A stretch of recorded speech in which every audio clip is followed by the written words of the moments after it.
When I caught my fiancé in bed with his mistress, my world shattered like the Paris snow globe at my feet. Another woman straddled Dominic in our bed. "Oh honey," she purred, "the only mistake was thinking he actually loved you." That's when I discovered the truth about the property transfer papers I'd signed last week, and how 6 years of love had been nothing but an elaborate con. As I collapsed against the wall, my fiancé's mask finally slipped, revealing the cold stranger beneath. 6 years of love and trust evaporated in 6 minutes of horror, leaving me trapped between a man I never really knew and his mistress, with nothing but my name to call my own. I stood frozen, my hand still gripping the doorknob. The Eiffel Tower snow globe I picked up in Paris slipped from my other hand, shattering against the hardwood floor. Glass and glitter scattered around my feet, but I barely registered it. My vision tunneled to our king-sized bed, the one we picked out together at that boutique store in Milan. The Egyptian cotton sheets twisted around their bodies. Their bodies. Not just his anymore. Camilla. Dominic's voice cut through the air like a blade. The platinum blonde straddling him whipped her head around, ice blue eyes widening at the sight of me. The room spun. The Cartier love bracelet he'd given me last Christmas felt like it was burning into my wrist. 6 years. 6 years of memories crashed down around me like that broken snow globe. Dominic scrambled up, pushing the woman, Camilla, off him. "You're supposed to be in Paris." I tried to speak, but my throat closed up. The air felt too thick to breathe. The scent of her perfume, something expensive and cloying mixed with the familiar notes of Dominic's cologne, made my stomach turn. "Surprise," I whispered, the word tasting like ash in my mouth. A tear rolled down my cheek, then another. I watched them fall, creating dark spots on my cream silk blouse, the one he'd said made me look beautiful last month. The woman, Camilla, didn't even try to cover herself. She just sat there, a cat-like smile playing at the corners of her perfectly painted lips. Like she'd won something. Like she'd been waiting for this moment. My engagement ring caught the light as I gripped the doorframe to steady myself. 1 year. We were supposed to celebrate 1 year of being engaged today. "Baby, let me explain."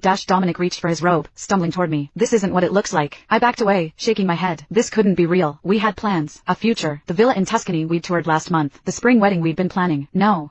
My back hit the hallway wall. There has to be some mistake. Camilla's laugh pierced through my spiral of denial. "Oh honey, the only mistake was thinking he actually loved you." "Shut up." Dominic snapped at her, but she just stretched across our bed like a satisfied cat. "Why keep up the charade, darling?" She examined her manicured nails. "You already got what you wanted. The transfer went through yesterday, didn't it?" My knees buckled. "Transfer? The properties your parents left you." Camilla's eyes gleamed. "The one she so trustingly signed over to your beloved fiancé last week. That was the whole point, wasn't it, Dom?" The room tilted sideways. The lawyer's office. The documents. Dominic's insistence that combining our assets would make things easier once we were married. "Tell her she's lying," I pleaded, but Dominic wouldn't meet my eyes. "Tell me this isn't true." His silence crushed what was left of my heart. 6 million in real estate. Camilla slid off the bed, wrapping herself in my favorite cashmere throw. Not bad for a year's work, though I must say you dragged it out longer than necessary. My parents' legacy. Everything they'd worked for, everything they'd left to secure my future. Gone. I trusted you. The words came out broken, barely a whisper.